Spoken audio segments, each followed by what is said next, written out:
میتونی نفس رو نگه داری تو من این دایمندا رو ماین کنم؟ اگه میتونی 2 بار انجامش بدی. خب شروع میکنیم. من با نهایت سرعتم میخوام دایمندا رو ماین بکنم.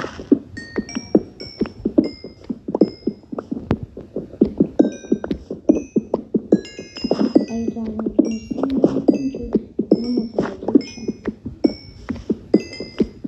یکم صبر کن. اگه تا اینجا تونستی صاف فراموش میشه.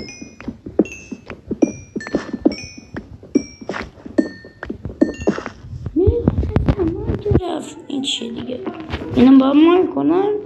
اگه قرار ماین کنم ماین کنم. یکی دیگه میاد اینو ماین کنم. خداحافظ.